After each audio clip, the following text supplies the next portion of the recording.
Have you been told that you need to work on your forward resonance or singing in the mask or twang? Well, today we are talking all things forward placement and whether or not that's even a good way of thinking about it and why it is so difficult.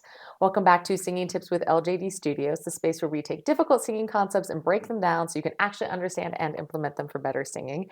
I'm Laura, and today we're talking about that elusive concept of forward resonance or singing in the mask.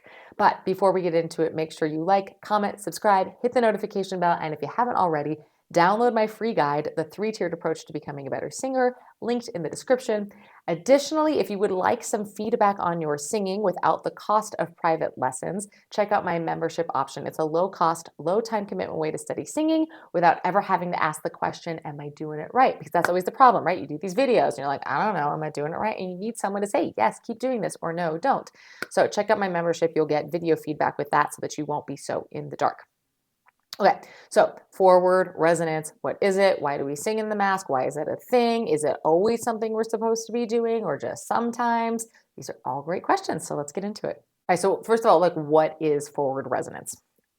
This is often described as a feeling of vibration or sound sort of up in your cheekbones and in your nose. It's often linked with nasal-like sounds, so nasality is a separate thing. And if you're curious about that, see my video on twang versus nasality. But when we're talking about singing more forward or singing more in the mask, what we're really talking about is twang. Twang actually has very little to do with this. I mean, this is the symptom of twang. But what's actually occurring in twang is your epiglottic flap. Okay, where's your epiglottis? It's a flap that covers your windpipe to keep food and drink from going down it. Lifts up and creates like a little funnel against your vocal cords. And when that happens, there's more potency to your sound. Think of it as like a little bit of a megaphone, right? When you take a megaphone, right, you literally put the sound of your voice through a funnel and that amplifies it without you having to work harder. That's essentially what you're doing with your epiglottis when we are using twang. And so it's a really useful tool in that it helps create more power without having to use more force, particularly on the vocal cords themselves. So that's why twang is such a useful idea, particularly when it comes to more contemporary styles of singing like belting. That's where it's really, really important. But you're going to use a certain amount of twang, generally speaking, in all forms of singing across the board, including like classical and opera. It's just the degree to which you're going to use it that potentially changes. So that's why so many voice teachers are always telling you to like place it forward or sing in the mask or whatever, or work on your forward resonance, because it's going to give you more bang for your buck in terms of power without having to work harder. Okay, so when we're talking about creating more twang, as I mentioned before, this feeling of resonance here is more the symptom of what you're doing here. But because most of us don't have a whole lot of awareness of our epiglottis, it's easier to aim for the symptom. Okay, so that's where this hot button issue of placement comes in, right? So your teacher might tell you to sing in the mask or to place it forward. And a lot of teachers out there will use the word placement, and then a lot of teachers will say, I hate the word placement. I would never tell anyone to place their voice. Here's my thoughts. Here's my 2 cents on this word placement. I digress for a moment, but when we're talking about placement, what we're talking about is aiming the sound, aiming it here, right? And that is something that you can do sort of in your mind and in your imagination, especially if you've experienced once. So what you might do is you might sing a super bright vowel with a nasal consonant. That usually wakes up twang, which wakes up the feeling of resonance here. So I use happy birthday a lot, but most people know it. So I'm gonna sing happy birthday. I don't want to practice twang on it. And I'm gonna go nay, nay, nay, nay, nay, nay, nay, nay, nay, nay, nay, nay. Right? And what I'm feeling, because I'm using that nasal consonant with that really bright vowel, is I'm feeling a lot of resonance here.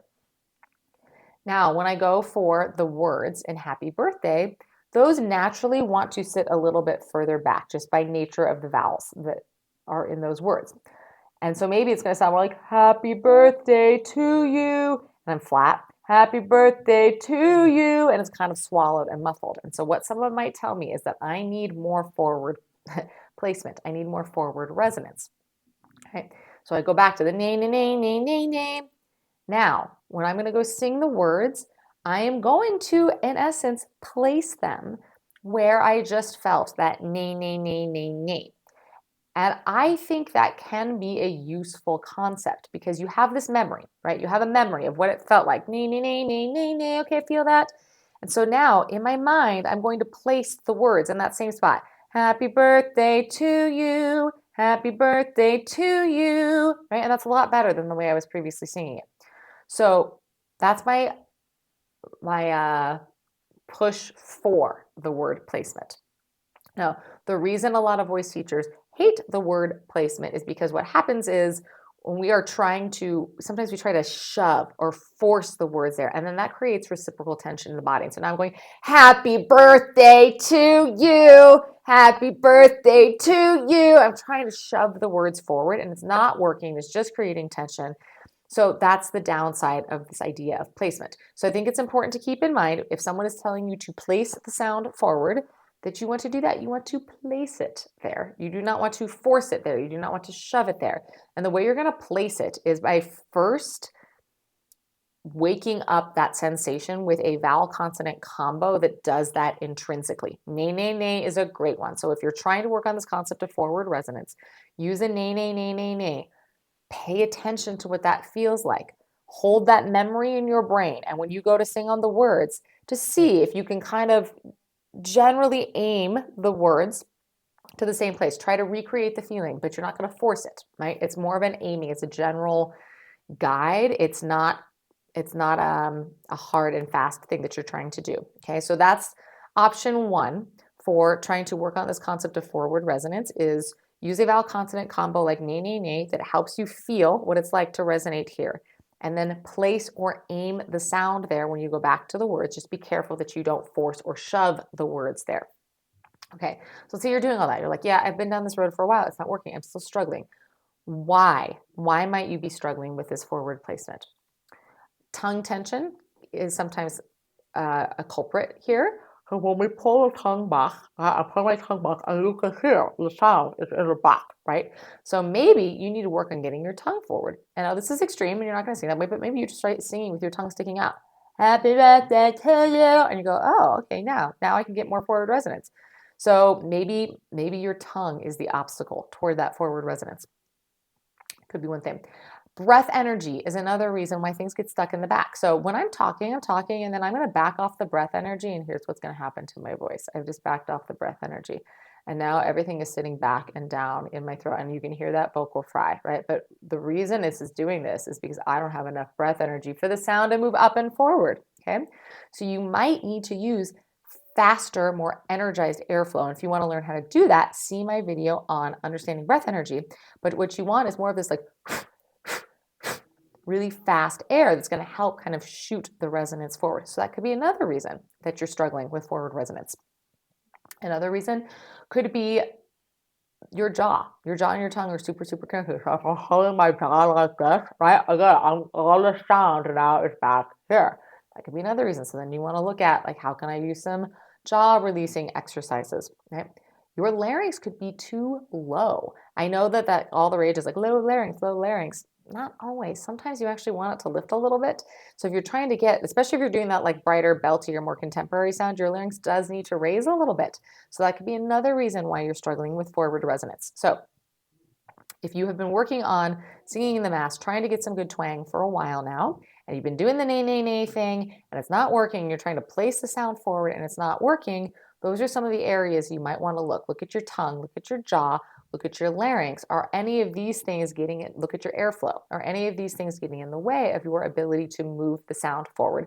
My bet is tongue and airflow. Those are usually the two biggest culprits with that. So check out those two things. Another quick little hack that you can try for getting more forward resonance is literally fold forward. If you fold forward, let your head hang. It's like gravity will like hold the sound into your face. That's what it's going to feel like. What's happening is your tongue is getting forward, your jaw is relaxing, your air is moving forward. That's what's happening when you go into a forward fold. But the result is you might feel more forward resonance. Okay. So if you're trying to get more forward resonance and you're struggling, those are different things to try. Now, another thing to keep in mind, you don't always have to have a ton of forward resonance. You can go too far, right? And it might sound too nasal, too twangy. right? So it's not like forward resonance is the end all be all of singing, especially if you're wanting that sort of more neutral or even classical sound. It's going to be a little more of this. And yes, there's still some forward resonance, but I'm also feeling some in the back. So having some space in the back and some feeling of loft and some even feeling of like things going this direction when you're singing is not always a bad thing. It just depends on what you're trying to accomplish. Okay, so let's say you want some forward resonance, but you don't want that really like twangy, belty sound. Let's say you're going for that more neutral classical sound. What that means is you're going to have some energy moving this way and some energy moving this way, right? Because you want this loft, this space in the back. You do want that slightly lowered larynx. You do want that really lifted soft palate. And in general, that head voice style, that classical style of singing, ooh, ooh, ooh, kind of feels like there's some space back here. But what happens for a lot of us when we're aiming for this is we get stuck back here, right? So one hack that I have for this is to take your two hands and one hand is going to go back. That's a reminder that you want space in the back. You don't want to lose that space. If you lose that space, you're going to lose that neutral classical head voice sound. But you want the energy to move forward so that you don't get caught stuck singing in that space. One thing I often say to people when they're learning this more like classical neutral style is you want space in the back, but you don't want to sing in the back. You want to sing in the front. So you're going to take your two hands and you're going to sing like this, right? And I'm going to go, ooh. This hand is the reminder to keep the space. This hand is the reminder to keep the sound moving forward. Ooh. Now, if I don't have this hand, ooh, I lost the space, right? It's forward, but I lost the space. If I don't have this hand, ooh, I'm stuck in the back. And again, it's kind of flat and overly dark. So it's this balance, right? But this is specific to when you're trying to be in that more like head voice dominant style of singing versus your more contemporary belt, which really is just more forward, forward, forward, I would say. Okay, so also know like what style am I trying to sing? And in which case I'm going to have a lot more forward resonance for the more contemporary style, still some forward resonance for a more classical style, just not as much. All right, so there you have it. There's my rundown of what singing in the mask or using twang means, when you're going to use it, and troubleshooting singing forward. If you guys have questions, let me know. Otherwise, happy singing.